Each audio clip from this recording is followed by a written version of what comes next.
I want to talk with you about the Capstone project for this class so that early on you have a sense of where we are headed, where a lot of the work that we're doing is headed, how it's accumulating towards something. Now, you may not be familiar with the term capstone. A capstone project is designed to build on prior learning. So in this case, the reading in the book Blur, and then some of the exercises that we've done looking at news, those are that's the learning that you're going to be building on as you take this independent project forward. So in this assignment, you're going to analyze how news journalism presents, reports on, and shapes our understanding of a current specific event or an issue. So an event would be, for instance, a plane crash, right? How is the news covering this plane crash? An issue would be something related to, like, what kind of policies, what kind of laws, right now, like the opioid epidemic. Now, that's hugely broad, so you're going to want to, if you do take on an issue instead of an event, you're going to want to think about how to narrow that down enough, okay? So, let's just kind of scroll through this. You have this as well that you can print out. You want your event to be specific. You also want it to be pretty current. So we're not going to be going back to, say, coverage of September 11th, 2001. Okay. There are some reasons why it just works better if the event is reasonably current.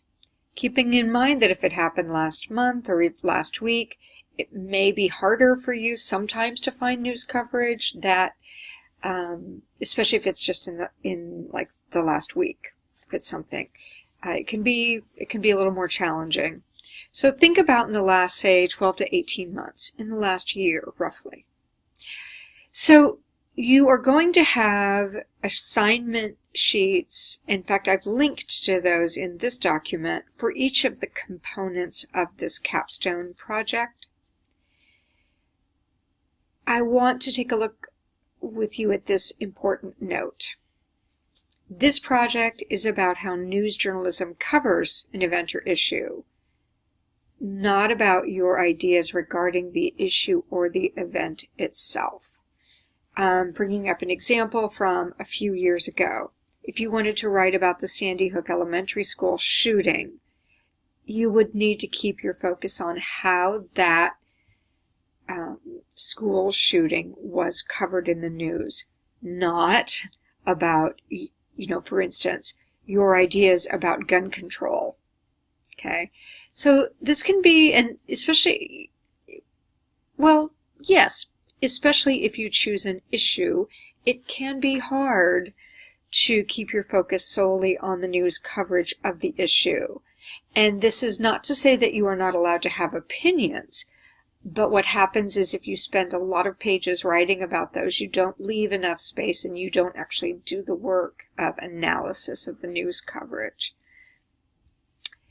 We are going to have, then this is broken up into parts. Part 1 will be discussion boards. You will contribute to discussion boards and earn up to 50 points in your work there. You will be just generating and refining ideas at that point. Then you will write a topic proposal. And I'll add here, this is going to be worth up to 50 points as well. And where I do have some clickable links, as you can see, to those assignments. So you might want, for instance, you can even make a copy of this potentially to your own Google Drive and have it right there. Because of the clickable links, you can also print it out. So the first thing you're going to do is make a proposal. And I've got very specific guidelines for that.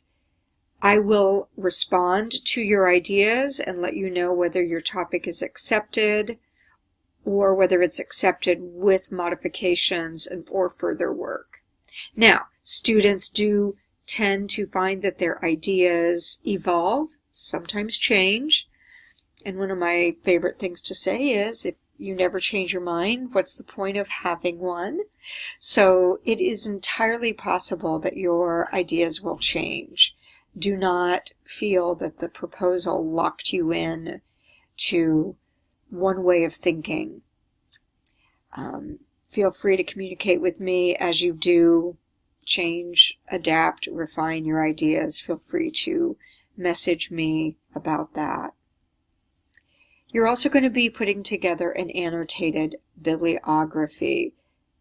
An annotated bibliography is a list of materials of your sources, and you will have an assignment sheet that gives you actually an example of what a listing looks like. In an annotated bibliography, you provide both the publication information in MLA format, but you also provide a brief description of the content of that item. Okay, and you do these fairly early on. You'll have your due dates on the handout in the earlier message. So, a draft for teacher review. You're going to turn in a draft of this essay. This essay, the whole project, I should say, adds up to more than half the points in the class.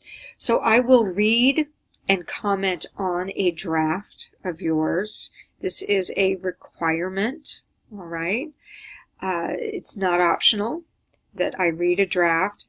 Your essay may still show some signs of reaching for a conclusion, but you're expected to demonstrate that you're clarifying the issues and coming to terms with any confusion. All right?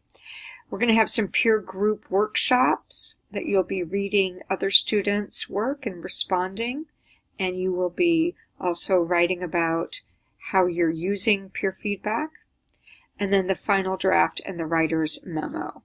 So again, this one has clickable links. If you're very type A, I can relate to that.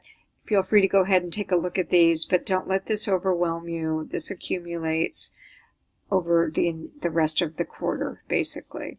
Okay, I just wanted to give you a heads up about the major project in this class.